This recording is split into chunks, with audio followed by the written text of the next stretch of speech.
إن الحمد لله نحمده ونستعينه ونستغفره ونعوذ بالله من شرور أنفسنا ومن سيئات أعمالنا من يهده الله فلا مضل له ومن يضلله فلا هادي له أشهد أن لا إله إلا الله هدى من سعى إلى دين الصلاة وأشهد أن محمدا عبده ورسوله خير داع بمصالح العباد وصلوات الله وسلامه على النبي الكريم سيدنا وحبيبنا وسقينا ومولانا محمد وعلى آله وصحبه أجمعين أما بعد فيا أيها العابدون اتقوا الله حق تقاته ولا تموتن إلا وأنتم مسلمون وقال تعالى في القرآن العظيم أعوذ بالله من الشيطان الرجيم بسم الله الرحمن الرحيم يا أيها الناس أنتم الفقراء إلى الله والله هو الغني الحميد آمين rahimahullah. Pertama dan utama wajib kita bersyukur kehadiran Allah Subhanahu wa ta'ala yang berkat qudrat, iradah, hidayah yang diberikan oleh Allah Subhanahu wa ta'ala. Alhamdulillah hari ini kita masih diberikan nikmat sehat afiat, dan yang paling penting juga dan sangat utama kita syukuri bahwa kita saat ini masih ditancapkan keimanan dan keislaman kita oleh Allah Subhanahu wa ta'ala. Salawat dan salam kita haturkan kehadiran junjungan Nabi besar Muhammad sallallahu alaihi wasallam yang berkat perjuangan dengan usaha yang begitu berat, alhamdulillah kita dapat ditempatkan pada agama yang benar, agama Islam, agama yang diridhoi oleh Allah Subhanahu wa ta'ala. Mudah-mudahan syafaat beliau sampai pada diri kita, istri kita, anak cucu kita, serta nusa dan bangsa. Lalu sebagai khatib, saya berkewajiban untuk menyampaikan bahwa marilah kita sama-sama saling meningkatkan ketakwaan kita kepada Allah Subhanahu wa ta'ala, yakni dengan berusaha sekuat tenaga untuk dapat melaksanakan perintah yang diperintahkan oleh Allah Subhanahu wa ta'ala, dan berusaha sekuat tenaga untuk dapat menghindari apa-apa yang dilarang oleh Allah Subhanahu wa Ta'ala. Hadirin, sebagaimana kita sudah ketahui bahwa kita sudah ditinggalkan Ramadan selama 1 bulan, di mana pada saat itu kita sudah digembleng oleh madrasah Ramadan, dan bahkan ada juga yang menambahkan puasa sunat selama 6 hari. Dan alhamdulillah,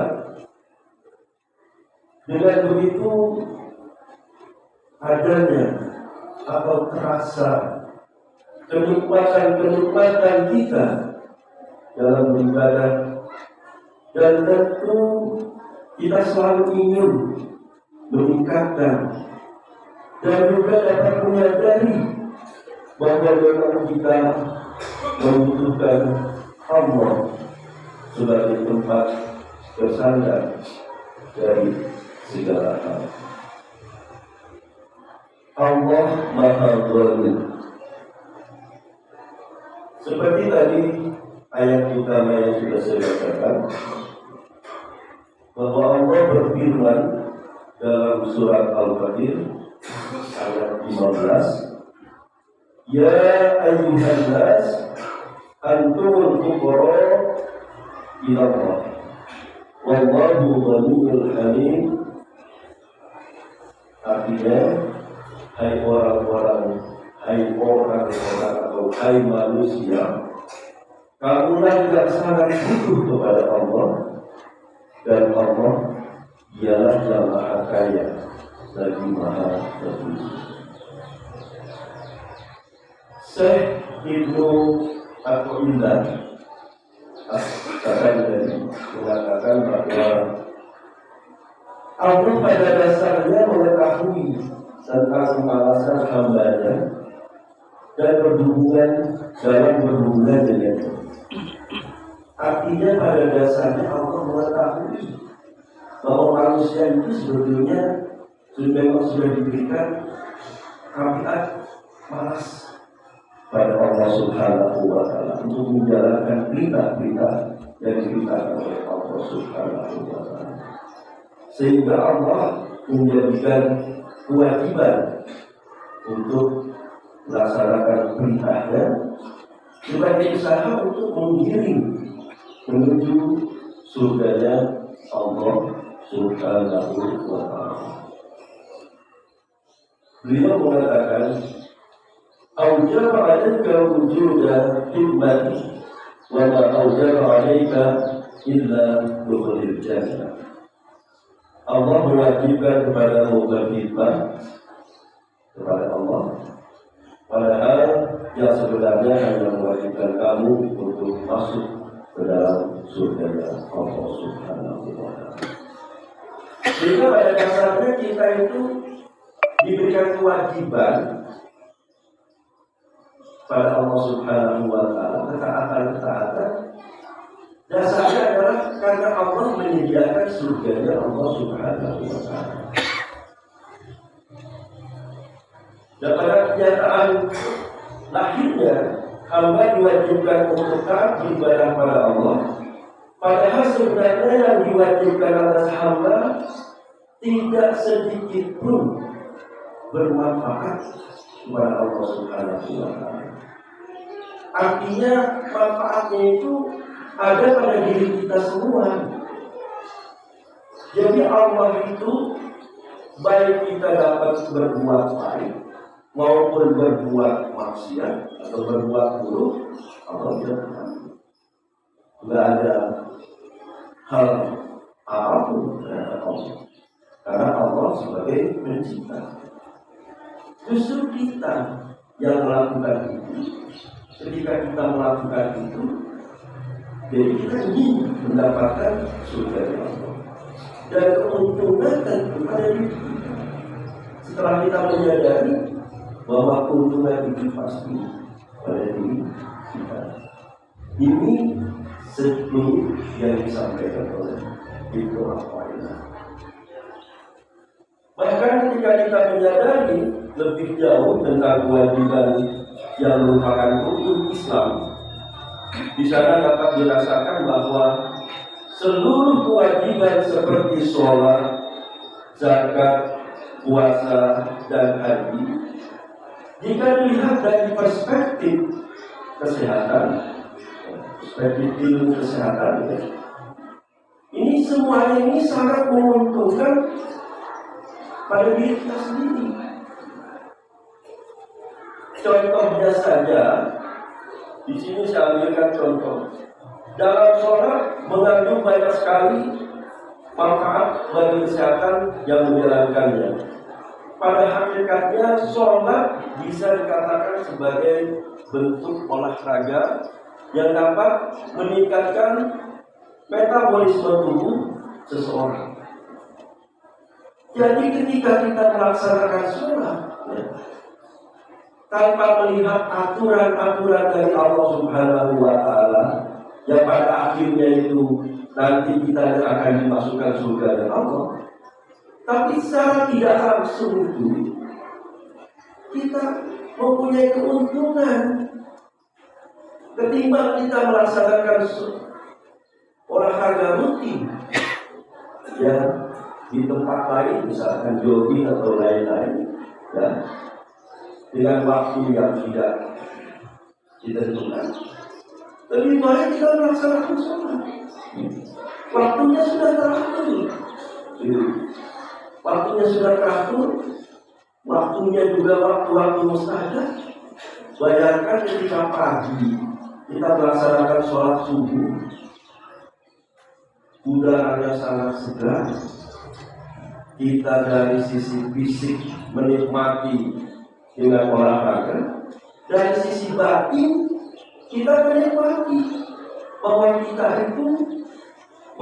kita merupakan hamba Allah, sehingga jasmani dan ruhiyahnya itu menjadi sehat.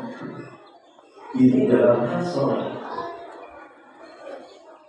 Lalu dalam hal puasa, ini saya ambilkan dari Journal of American Heart Association.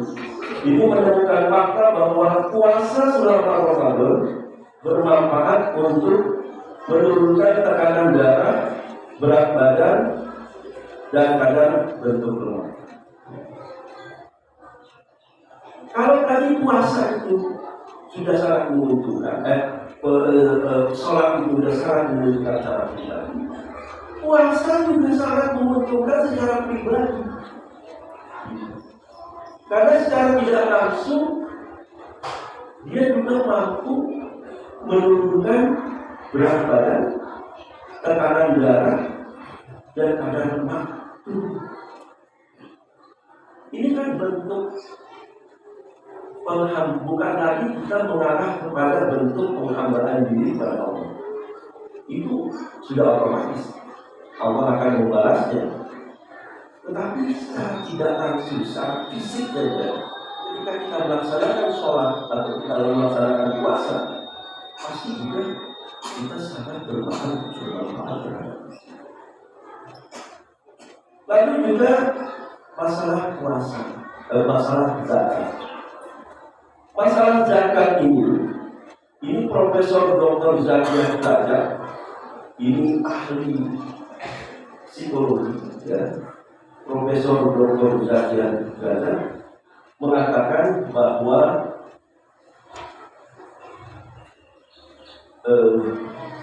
Profesor Dr. Zakia Braja dan Profesor Dr. Aulia, ini Dr. Aulia ini, Profesor Dr. Aulia ini merupakan ahli psikosomatik,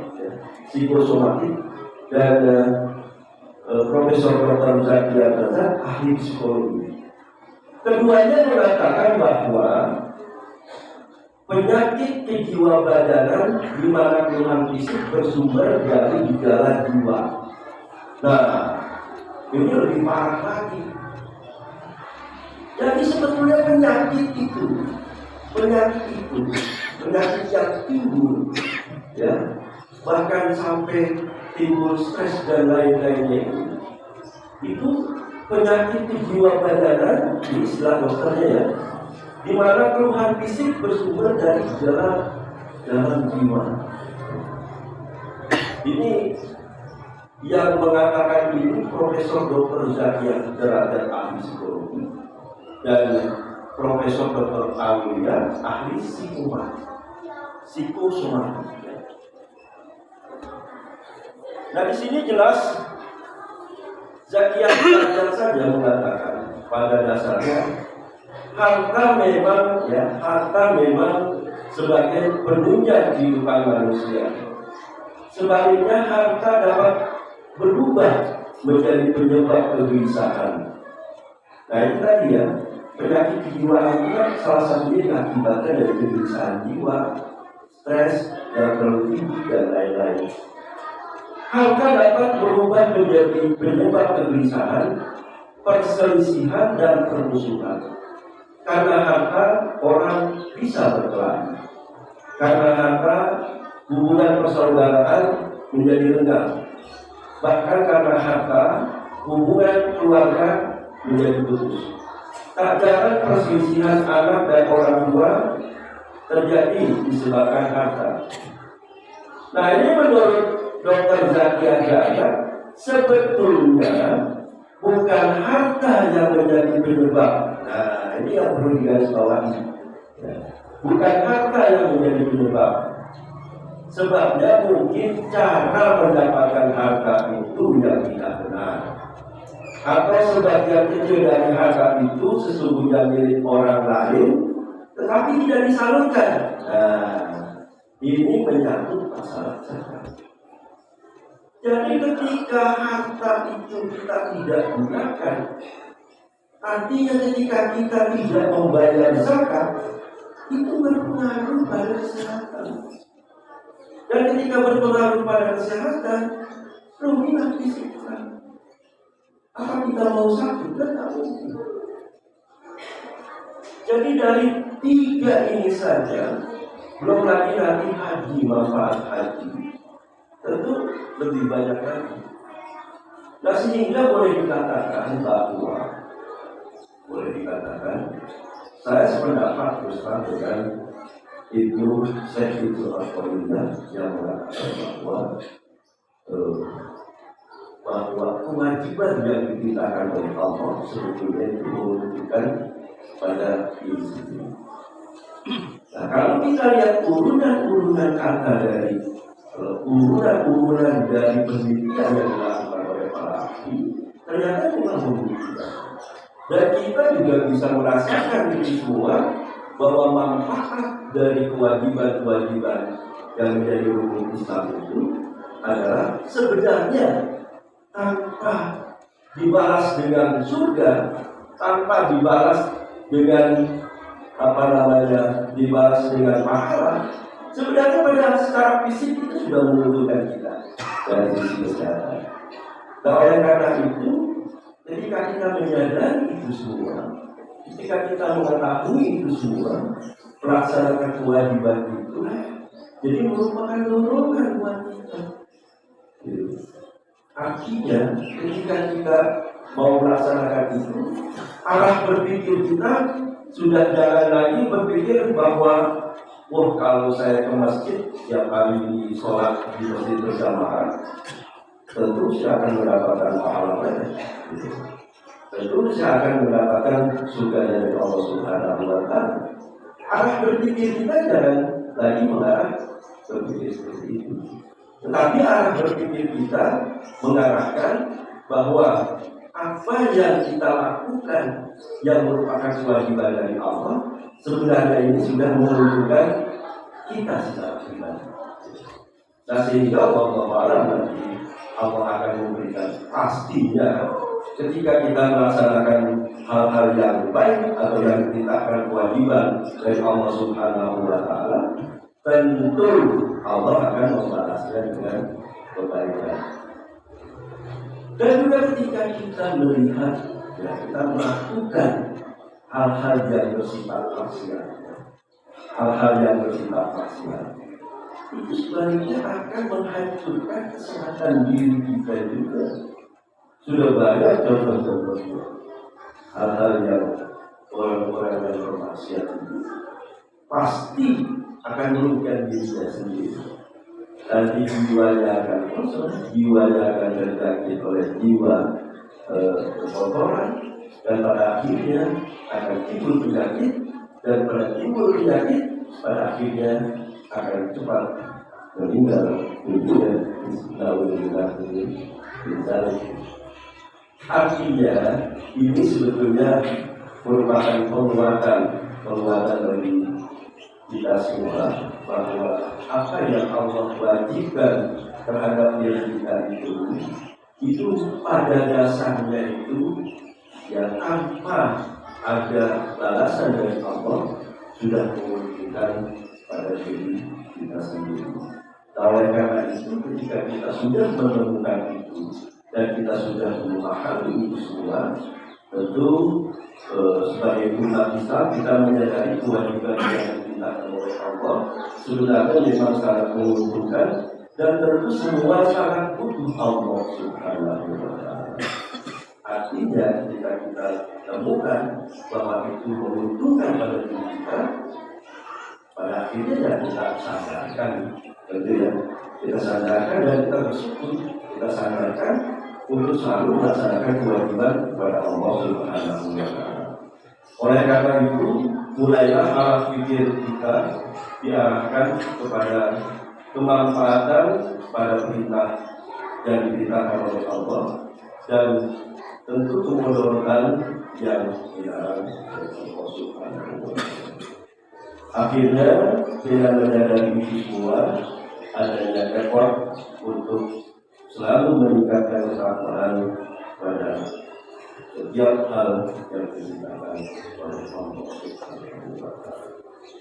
Dan dari sini, ya, sebagai khotib, saya mengatakan bahwa kita wajib merenungi diri bahwa apa yang sudah diberikan oleh Allah Subhanahu wa Ta'ala pada dasarnya adalah benar dan pada dasarnya adalah menguntungkan pribadi kita sendiri.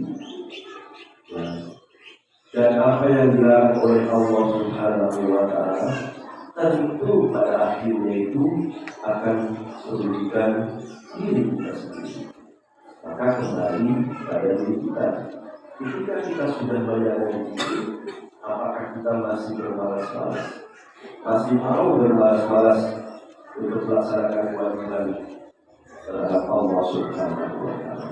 Oleh karena itu kita berdoa, mudah-mudahan Allah dapat menguatkan iman Islam kita sehingga kita selalu dapat melaksanakan perintah Allah dengan baik dan sempurna.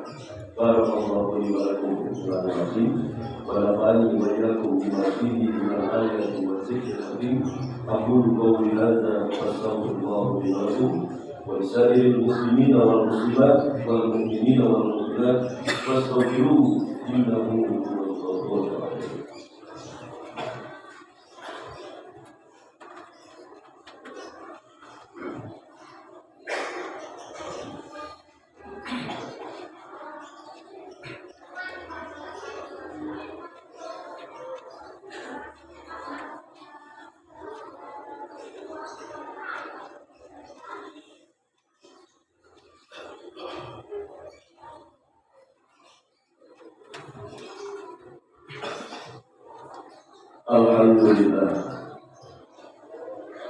Alhamdulillahilladzi amarna bittaqwa wa ma kunna linahtadiya lawla an hadana Allah.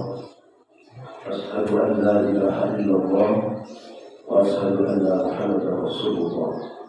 Allahumma shalli wa sallim wa barik ala sayyidina Muhammadin wa ala alihi wa sahbihi ajma'in. Amma ba'd. Ayatullah, ittaqullaha haqqa tuqatih wa la tamutunna illa wa antum muslimun.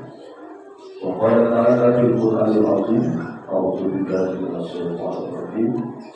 إن الله وملائكته يصلون على النبي يا أيها الذين آمنوا صلوا عليه وسلموا تسليما اللهم صل وسلم وبارك على سيدنا محمد وعلى آله وصحبه اللهم اغفر للمسلمين والمسلمات والمؤمنين والمؤمنات إنك سميع قريب مجيب الدعوات يا قاضي الحاجات ربنا اغفر لنا ولإخواننا الذين سبقونا بالإيمان ولا تجعل في قلوبنا غلا للذين آمنوا ربنا إنك رؤوف رحيم اللهم ارفع عنا الغلاء والبلاء والوباء والبأساء والملة والسيوف المختلفة والسلاسل والمئات وأرمنا وما بلغ في بلدنا هذا في إندونيسيا خاصة ومن بلاد المسلمين عامة إنك على كل شيء قدير ربنا آتنا في الدنيا حسنة وفي الآخرة حسنة وقنا عذاب النار وأدخلنا الجنة مع الأبرار يا عزيز يا غفار يا رب العالمين وصلى الله على سيدنا محمد وعلى آله وصحبه وسلم والحمد لله رب العالمين عباد الله إن الله يأمر بالعدل والإحسان وإيتاء ذي القربى وينهى عن الفحشاء والمنكر والبغي يعظكم لعلكم تذكرون فاذكروا الله العظيم يذكركم وعلى آله يزدكم ولذكر الله أكبر والله أعلم بالصالحين. الله أكبر الله أكبر أشهد أن لا إله إلا الله أشهد أن محمدا رسول الله حي على الصلاة حي على الفلاح قد قامت الصلاة قد قامت الصلاة الله أكبر الله أكبر لا إله إلا الله.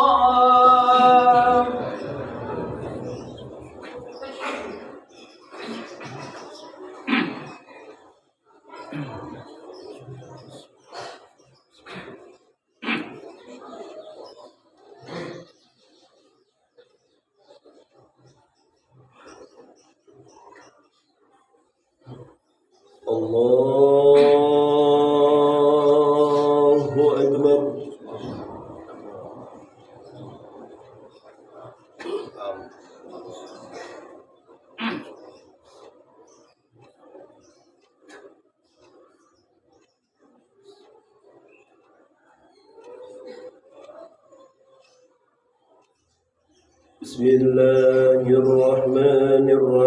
Bismillahirrahmanirrahim. Alhamdulillahi Rabbil Alamin Ar-Rahmanir Rahim Maliki Yawmiddin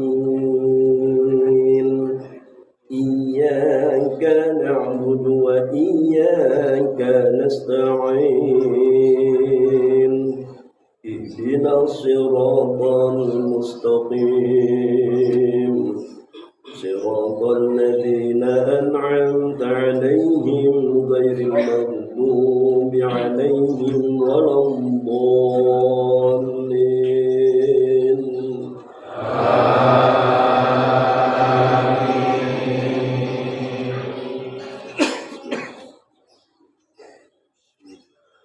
يا أيها الذين آمنوا اتقوا الله ولتنظر نفس ما قدمت لغد واتقوا الله إن الله خبير بما تعملون ولا تكونوا كالذين نسوا الله فأنساهم أنفسهم أولئك هم الفاسقون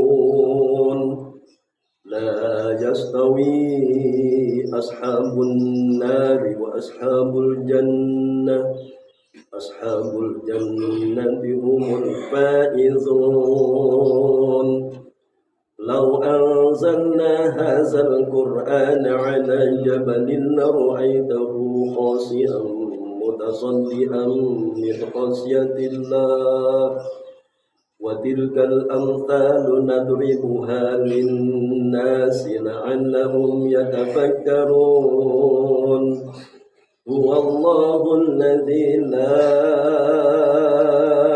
إله إلا هو عالم الغيب والشهادة هو الرحمن الرحيم هو الله الذي لا إله إلا هو الملك القدوس السلام المؤمن المهيمن العزيز الجبار المتكبر سبحان الله عما يشركون هو الله الخالق البارئ المصور له الأسماء الحسنى يسبح له ما في السماوات والأرض وهو العزيز الحكيم الله أكبر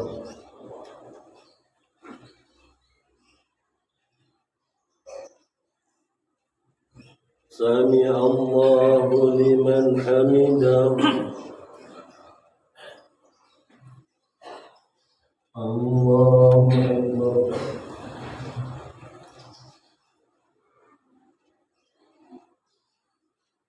الله أكبر الله أكبر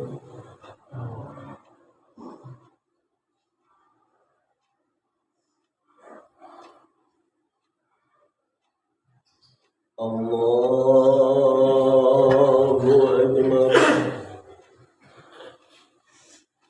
بسم الله الرحمن الرحيم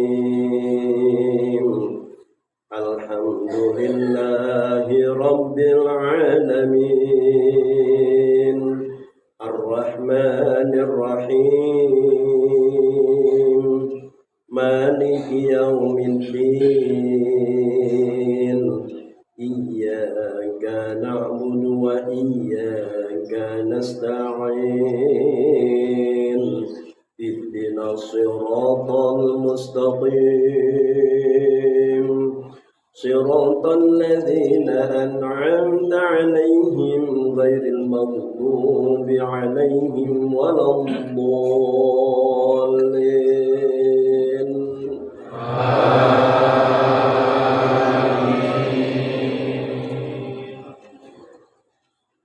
ألم نشرح لك صدرك ووضعنا عنك وزرك الذي أنقض ظهرك ورفعنا لك ذكرك فإن مع العسر يسرا إن مع العسر يسرا فإذا فرغت فانصب وإلى ربك فارغب الله أكبر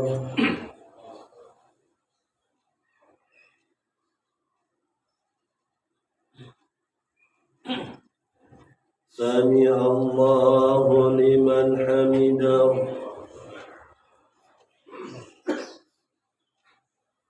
الله أكبر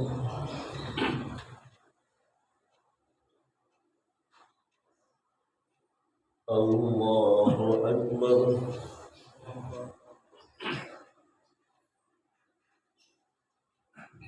الله أكبر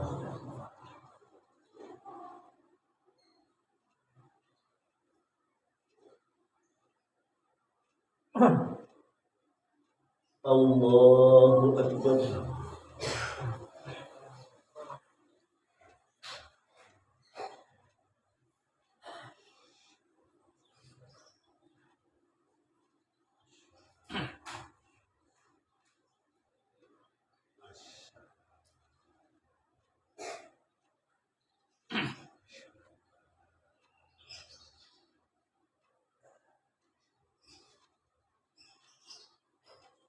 Assalamualaikum warahmatullahi. Assalamualaikum warahmatullahi. Astagfirullahaladzim. Alladzi la ilaha illa huwal hayyul qayyum wa atubu ilaih. Astagfirullahaladzim. Alladzi la ilaha illa huwal hayyul qayyum wa atubu ilaih. Astagfirullahaladzim. Alladzi la ilaha illa huwal hayyul qayyum wa atubu ilaih. La ilaha illallah wahdahu la syarika lah. Lahul mulku wa lahul hamdu yuhyi wa yumiitu wa huwa ala kulli syai'in qadir. La ilaha illallah wahdahu la syarika lah. Lahul mulku wa lahul hamdu yuhyi wa yumiitu wa huwa ala kulli syai'in qadir. La ilaha illallah wahdahu la syarika lah. Lahul mulku wa lahul hamdu yuhyi wa yumiitu wa huwa ala kulli syai'in qadir. Allahumma antas salam wa minkas salam wa ilayka ya'udu salam. وحيينا ربنا بالسلام وأدخلنا الجنة دار السلام. تبارك ربنا وتعالى يا ذا الجلال والإكرام. الفاتحة.